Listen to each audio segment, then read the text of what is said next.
Chapter is a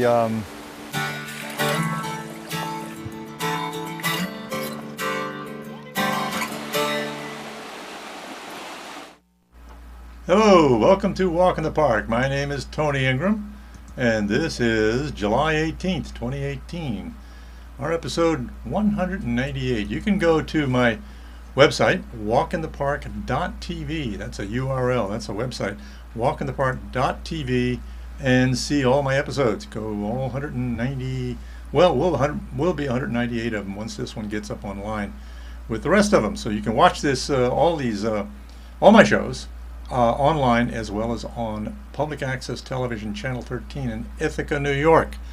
And you can go to our website for public access television in our community media center, pegasus.webstarts.com. Pegasus is an acronym that means Public Educational Government Access System. So we have Channel 13, 15, and 16, which cover public access, educational and government stations, or I guess it's government and educational stations. And you can watch a lot of stuff on there. So good stuff about our local community. In fact, our only really local TV station on the cable. So you can go on our Facebook page as well and see some of the stuff on there. And if you're a producer, you can also put your stuff up on our Facebook page. And we invite you to join us there. So you can also find out how to be a producer yourself at well, you go to the pegasus.webstarts.com and you can find out when the next producer training is. You can find out, we have trainings to use our studio, trainings to use our equipment you can take off site, and you can become a certified producer and do your own TV show in Ithaca, New York. So we're going to move around a little bit today. First, we're going to go actually out of Ithaca. We're going to go over to Watkins Glen. Now you can see on this Google Earth image here, Ithaca is just right of center, the south end of Cayuga Lake, and Watkins Glen State Park is just lower left of center at the south end of Seneca Lake, the two largest Finger Lakes. So we'll zoom in now to Watkins Glen. There's the village there in the upper right. It's right at the end of the lake. And then the Watkins Glen State Park's in the center. And if you see that green groove going through from the lower left to the middle, that is the gorge called Watkins Glen. Zoom in even closer. And there we go. You can see the forest, and you can see the cleft in the forest, which is the gorge. Now, we were looking at this at the last episode 197, last week. Actually, the week before. Oh, maybe it was last week. Yeah, it was last week. And we were looking at changes that have happened in the main entrance to the park, the main entrance to that gorge. Go back up here. You look straight down, just right of center. You can see where the gorge enters the village. Right down in the village there. Well, here it is, looking from the top of the gorge at the main entrance of the park, right, facing right down into the village. And it's all been renovated, tremendously renovated. A lot of resources and labor was put into there over the last couple of years, and it's really been converted into a wonderful space for visitors, including a visitor center. Like here, there's also a gift shop and cafe, and there are exhibits all through the Glen. As you walk along the promenade there along the creek, there are interpretive panels and kiosks and so forth that tell you a whole lot about the human and natural history of the gorge. And we went into a little more detail about that last week. But in fact, we had a whole show, I believe it was last month in June, about the dedication of that new entrance. So this is what it looks like now, and it's wonderful. People are really raving about it. But we're going to take a look at the entrance a couple of years ago. Well, actually, this is what it looked like a year ago. Here we go. Just a year ago. Here's the ongoing work. So this was middle of the project. So it was difficult for people to get in. You can see sort of a walkway going through there. But at times people couldn't get in through that entrance. They have to go through some of the other entrances to get up to the wonderful gorge. But for many, many years, in fact, many decades, this is what the main entrance to Watkins Glen State Park looked like. It was a parking lot, and people would pull in there, and the parking lot would get crowded, and it would back people out on the street trying to go into there, and it was quite a mess.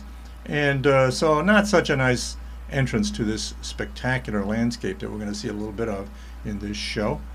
And then they started to fix up the very west end of the parking lot where it enters the tunnel that goes into the gorge. And so they started this project several years ago, and then finally they fixed it all up. And the parking got pushed across the street, as I mentioned last week, and you can see some parking lots over there, and there's more of it there too. So now the cars park across the street, and there's a well-regulated crossing for pedestrians, and there's a little bit of parking on this side out of view on the left for particularly people that have disabilities and can't walk across there, I guess. So this is what it was for decades and decades. And let's go back. We're going to go back. We're going to go back now and look at what Watkins Glen entrance, the main entrance to the park, looked like back, before 1935. So this is looking from the street downtown into the gorge, and there was a big stone arch there, really beautiful. And looking from the other way, the other side of the stone arch, there was a fountain and gardens and a walkway. They did allow a few cars in there, but there weren't that many cars back then, so I guess the parking wasn't that big a deal. Well, that all changed on the night of July 7th, 1935, and there's even an interpretive panel about that in the new entrance, the flood of the century. And it says like 11 inches of rain fell over this period of 2 weeks, and a huge flood came down the gorge, filled up the gorge essentially with water, and there's a whole story about that in the Glen, and it wrecked that main entrance. There's that fountain and gardens, everything just wrecked, and it destroyed the walls in the front, the main entrance there. They had to be taken down. That's what it says. Arch of Watkins Glen ruined by floodwaters of July 8th, 1935. It was over the night, 7th and 8th. And here's looking back towards the main entrance, towards the entrance to the gorge. It ripped out deep furrow in the earth there, and the tunnel on the right, extreme right, was left suspended above, and it also wrecked the trails that were in the gorge, and they had to be fixed. So it eventually was all fixed, but that beautiful entrance that we had before that was gone, and it wasn't replaced until this year. So we ended up with this kind of entrance. This is what I knew. I started working with parks in 1979, and all through my career there, almost 40 years it's taken to since I started with the parks. I'm not working with them anymore, but 40 years.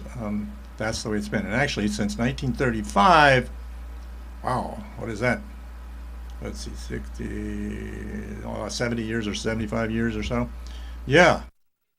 Okay, so go over there and take a look at that, but more important, go up in the Glen and appreciate that. And we're going to take a look at a couple of short videos that I've made that are part of a longer video I'm making about the park, and eventually you'll get to see that. But this is a section, if you know the gorge, is a section called Rainbow Falls. This is just upstream from that. A very short section of the gorge called Shadow Gorge, where the sun, well, the gorge is aligned such that on one side, the left-hand side of the picture here, the sun is over that rim of the gorge, and that's in shadow, and the right-hand side is in sun. So they're very different plant communities on either side. So it was called Shadow Gorge back in the 1800s, and I like that name. So I have a very short video to show you of Shadow Gorge. Let's see what we got here. Shadow Gorge coming right up. It's only about 40 seconds or so. Bringing it right up. Take a moment to cue it up here. Shadow Gorge.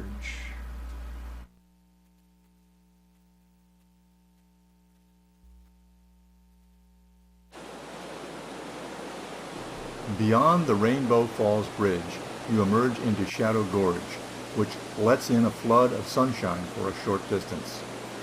Because the gorge trends west and east, and the sun is always in the southern half of the sky, Shadow Gorge is half in sun and half in shadow on sunny days. This wild species of sunflower flourishes on the sunny side of the gorge. So that's all I have in that little segment.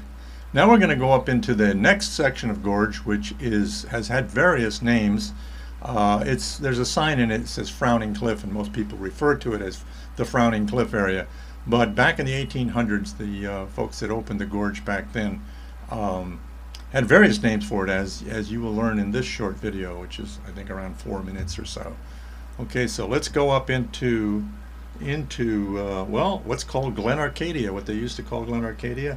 and I've kind of revived that name anyway. So take a look. We'll take a moment to bring up this this video.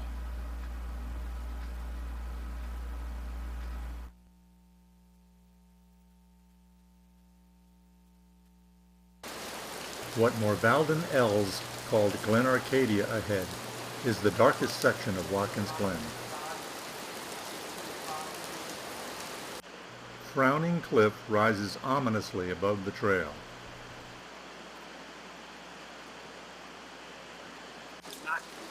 The view from here of Glen Arcadia's hourglass pools was dubbed the artist's dream by Ells. Quote, where all the beauties of the other glens, silver cascades and crystal pools, light and shadow, sharp angles and graceful curves, foliage, sky and rock, mingle and produce a picture that more resembles an ecstatic dream than anything else that can elsewhere be found.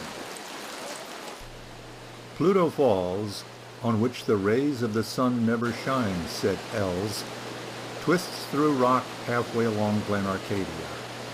It was named after the Roman god of the underworld, a place of somber, mysterious, and foreboding caverns.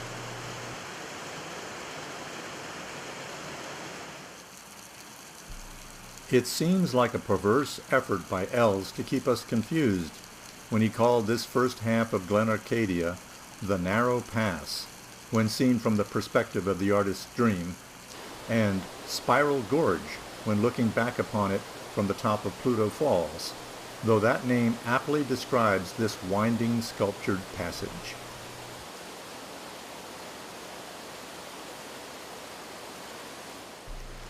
The original rock that once filled Glen Arcadia was probably mined out by waterfalls drilling potholes over thousands of years. Large pools suggest that big falls pounded into them long ago, eventually eroding their supporting ledges. Former rims of rock separating potholes have long since broken through, joining pool to pool like the segments of a worm.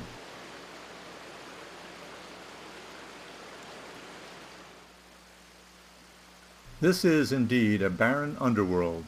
The rims of Glen Arcadia nearly seem to close together, permitting little entry to direct sunlight.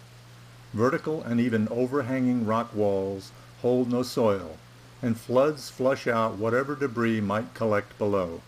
With little light and soil, plants are few.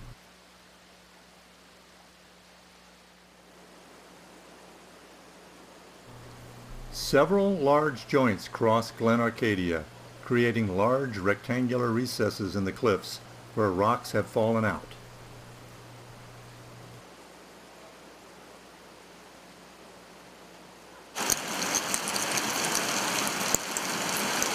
Though light may be in short supply, there is an abundance of water, both down in the stream and dripping on your head from the cliffs above.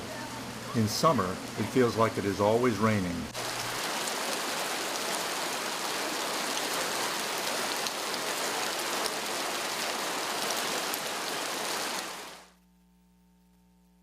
In winter, dripping water creates enormous icicles. With its cool darkness, Glen Arcadia is one of the last places in the glen where ice melts out in the spring.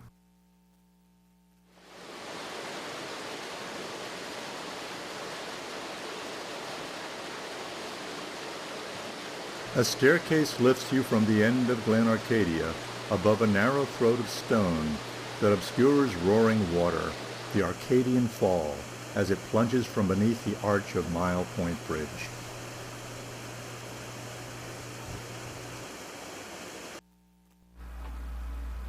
To be continued. We'll see some more of this in future episodes. So if you're just tuning in, this is Walk in the Park, public access television series, Ithaca, New York, Channel 13, and also online at walkinthepark.tv, where you can see all of my episodes. This is episode 198, so you can see them all on there. We're now going to go to Robert H. Treman State Park. That's near Ithaca, of course, a couple of miles south of Ithaca. And you can see it labeled there. Ithaca is up at the top at the south end of Cayuga Lake. So we'll zoom in a little more closely. Now there is its Glen, Robert H. Treman State Park, called Enfield Glen, coming in from the west, intersecting the main valley, much like the gorge at Watkins Glen is. Get a little view up here. It comes in from the left, intersects the main valley. In fact, it's the digging of the valleys of the Cayuga Lake, of the Finger Lakes, excuse me, that left these troughs that streams poured into from the valley sides that ended up eroding our gorges. So the streams pouring over glacially dug slopes have created our gorges since the Ice Age, and also during the Ice Age. It's a complicated story. But we're going to take a little, first of all, I'll give you a little refreshing summer view here, just a short clip video, about a minute, looking at swimming at the incredible swimming area at Robert H. Treman State Park. They're very similar, I guess. And this is one of the most beautiful swimming areas in New York State Park. So let's take a look. Coming right up, bringing up that short video.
Okay, so head on over there. Swimming is go open. Actually, the other day we had a lot of rain, so I think it was maybe Monday or Tuesday. Maybe it was Tuesday, maybe it was yesterday. That the swimming was closed because there had been so much rain that they'd brought a lot of silt and dirt down in. They had to drain the swimming area and clean it out, get it ready again. And that happens sometimes when you get heavy rain. So those swimming areas get filled in with gravel and so forth in the wintertime. So every spring they have to put in heavy machinery to dig out the gravel that's been washed in by winter storms. So we're going to stay in the park, but this time we're going to go look at some interpreters, some educators, who are going to tell us about invasive species. That last week was Invasive Species Awareness Week in New York State, and I took a lot of video of staff talking about invasive species in our parks and in our environment in general. So we're going to go over there to actually a table that was near the swimming area where there were several staff and see what they got to say. We're going to start off in particular with one of the invasive species. I got a lot of stories that I'm going to that I got that day, that I'm going to a lot of interviews and so forth about different invasive species in New York that I will sprinkle out through subsequent episodes. So let's go there. Let's take a look at the table in Lower Treman last week on Invasive Species Awareness Week. Coming right up. Coming right up here.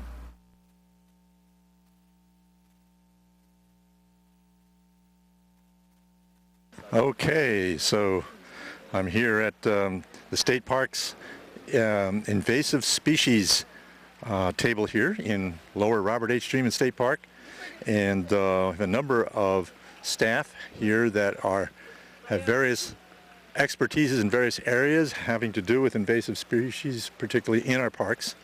And so let's take a look and see what they're doing. So what's your name? I'm Gwen. I am working with a group that is removing invasive species in the parks around here this summer, and next summer some other crews are going to come in and plant native species in their place. And right now we're just talking about different invasive species. So one of the ones I'm talking about is honeysuckle, which is a pretty common invasive species around here.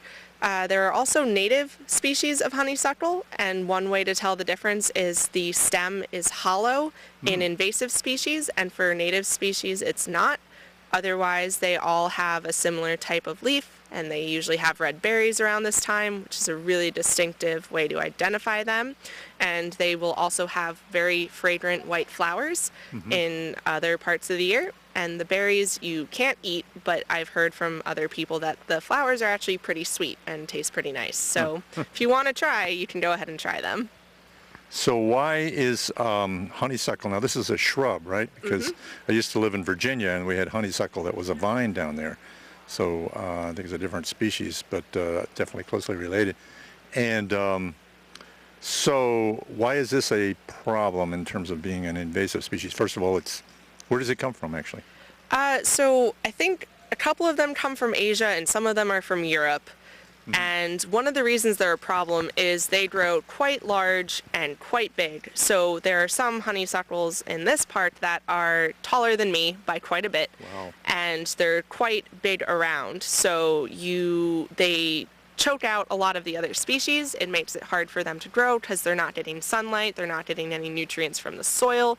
And since they grow pretty big and they're pretty common, it means they will choke out species in a large area.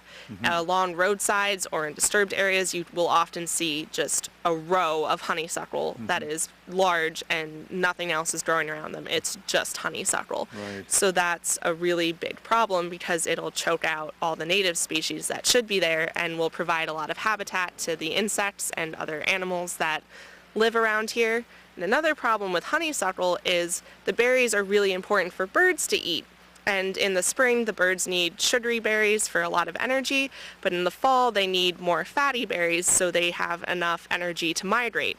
And the invasive honeysuckles have them swapped. So they have the sugary berries in the fall when the birds don't need that type of energy, and the fatty berries in the spring when they don't need that type of energy. So it can mess up how much food the birds have stored for their long migration journeys.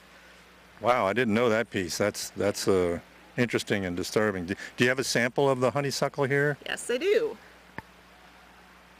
So this is the honeysuckle, and it has the red berries, which are really common. Another type can have blackberries, but most of the berries are this reddish orange type of color, and then they have the leaves that are opposite, so they're right across from each other. And this one's kind of fuzzy. I think some of the other ones aren't as fuzzy, but the general honeysuckle shape is this, which is why the only way to tell is really by looking at the inside and if it's hollow or solid. Yeah, there's something called bush honeysuckle, I think, which is a native. Yes, that one, I believe, is the native one. There is some in Upper Treman. We did find a couple native honeysuckle bushes, but the majority of honeysuckle you see will be, sadly, invasive. Okay, so you have a T-shirt on that says Parks, Recreation, Historic Preservation Forces. So what is Forces? Forces is a group that works mostly with college students to help give them some experience in environmental fields. So there's a wide variety of projects you can be working on in these parts and other parts around the state, and it can be stuff on water, it can be stuff on land. I know, for example, there's one group working with hemlocks, there's one group working with earthworms, and there's some working with restoring native habitat in other parts. Friends of Recreation, Conservation, Environmental Stewardship. Yep. Wow. And Tom, who you'll be talking to later, is also a part of that, so he can maybe talk a bit more about that. But it's a group that works with a lot of the colleges around here to help get students working in environmental type projects. So are you a college student? I will be a senior at Cornell starting this fall.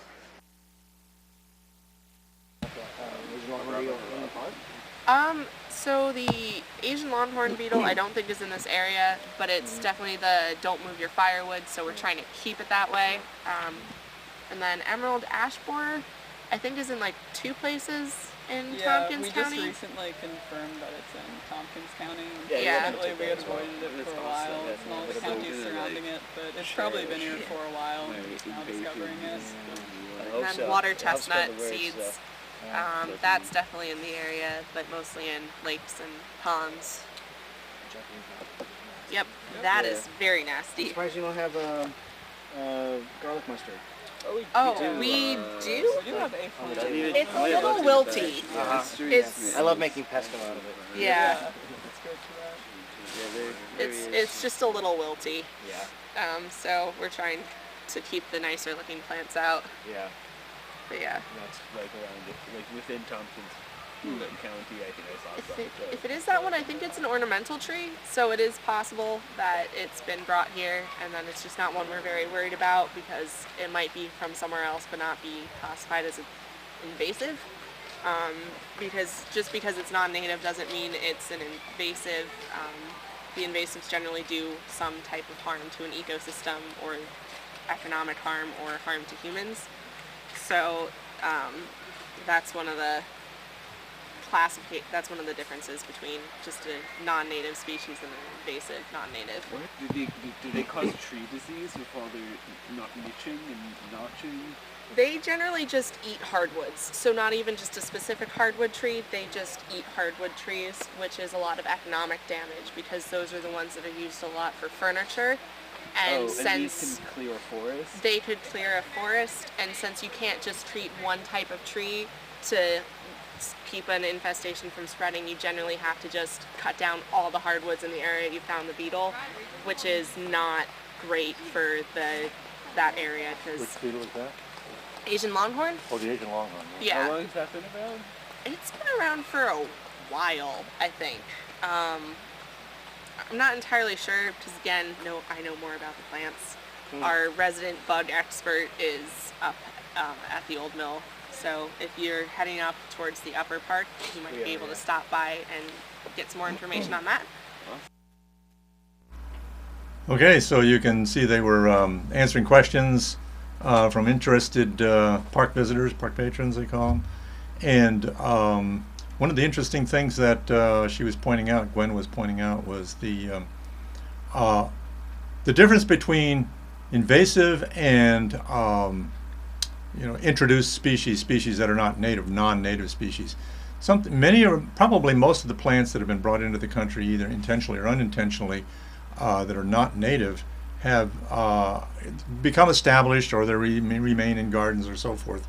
Invasive species are plants that are transported from somewhere else and then take over the environment and supplant, literally, if you're talking about plants or insects, whatever.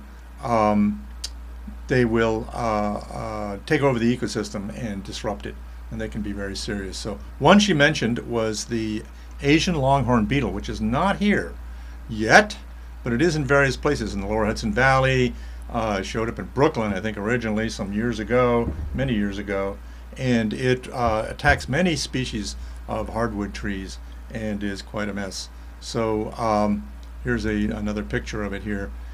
You can get a lot more information about invasive species from the New York Invasive Species Information website, nys.info, and check that out. There's a lot more. We're going to be covering more about invasive species from Invasive Species Awareness Week in future episodes. So I think I'm running out of time here now, so I'm going to say goodbye. Go out and go for a walk in the park, and we'll bring up just an image here to get us out of this show.